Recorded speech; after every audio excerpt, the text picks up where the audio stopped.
I am continuing my reading. What I'm doing in this series is to read through the entire standard works of the Church of Jesus Christ of Latter-day Saints. This consists of the Bible, the Book of Mormon, the Doctrine and Covenants, and the Pearl of Great Price. I am reading in a chronological order of events, not according to publication or volume, so I will be skipping around a bit as I move along.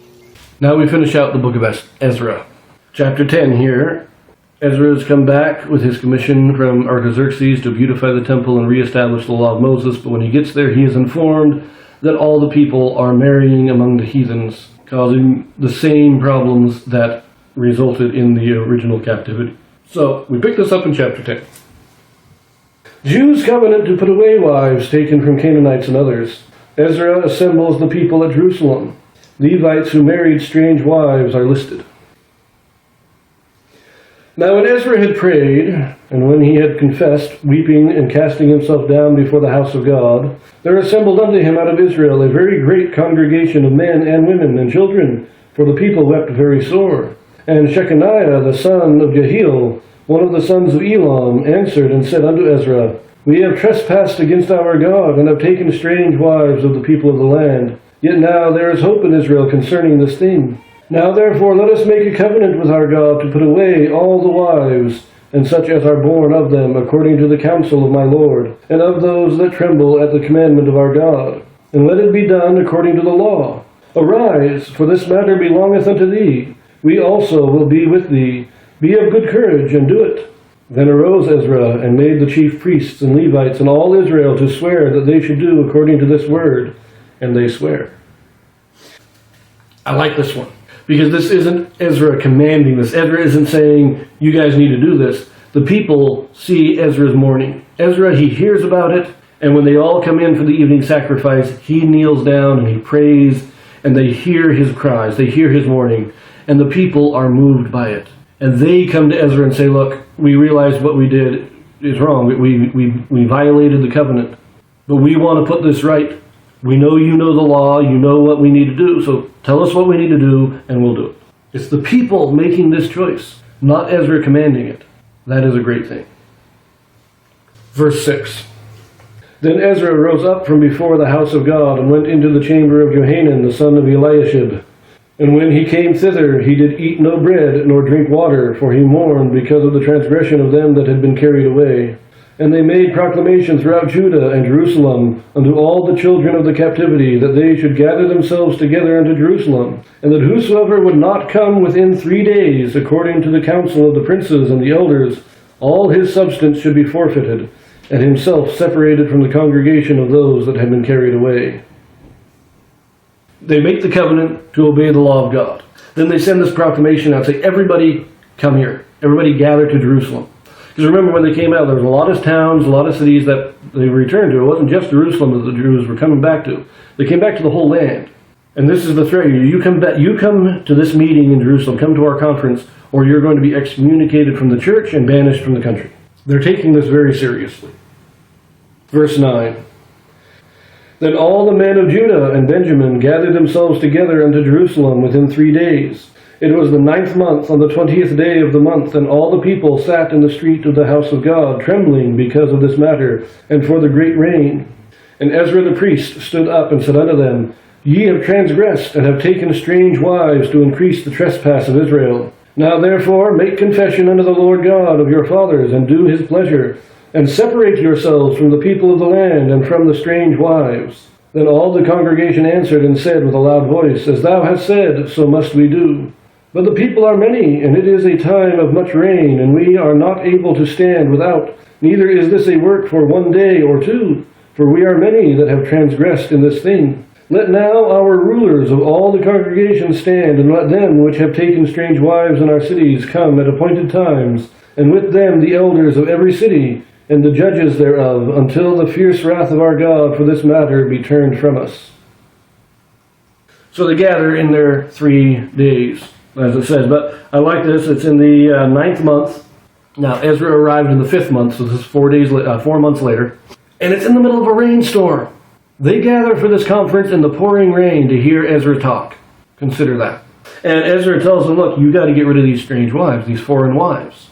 And they all say, no problem. We're willing to do it, but we need a little time. This is not something that can be done immediately. In other words, they're not being just cast out. You don't just take your wife and throw her on the street. That's not what's being done here.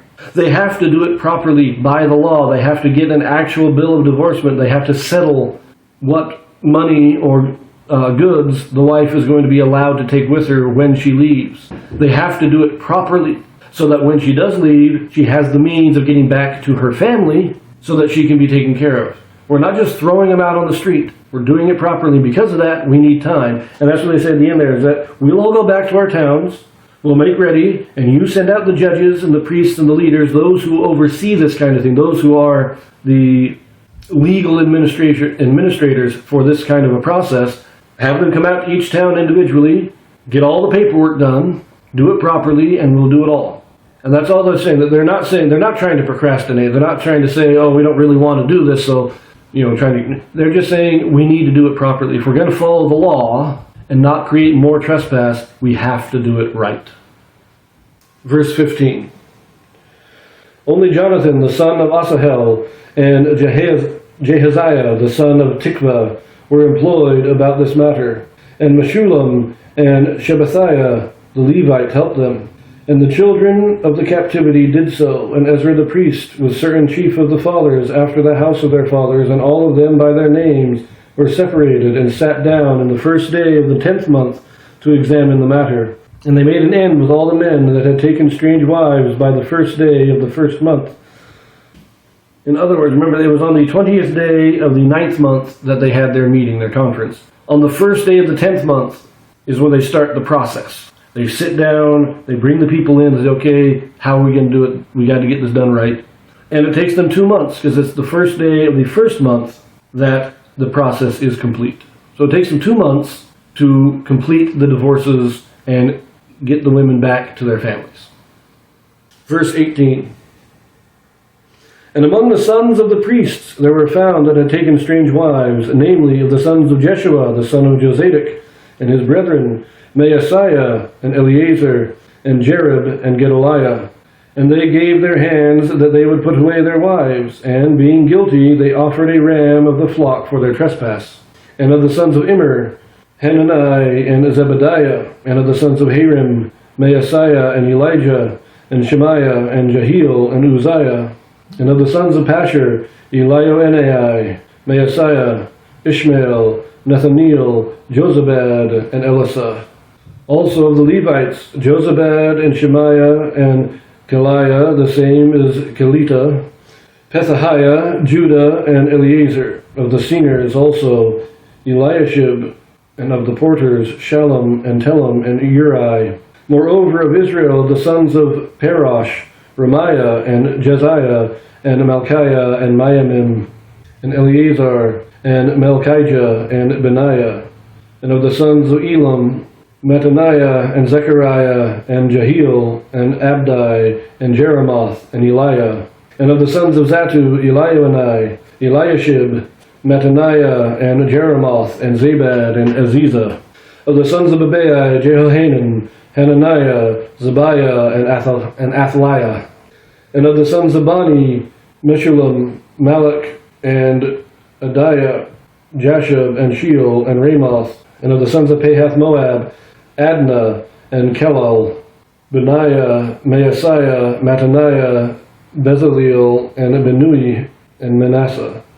And of the sons of Harim, Eleazar, Ashijah, Melchiah, Shemaiah, Shimeon, Benjamin, Malach, and Shemariah.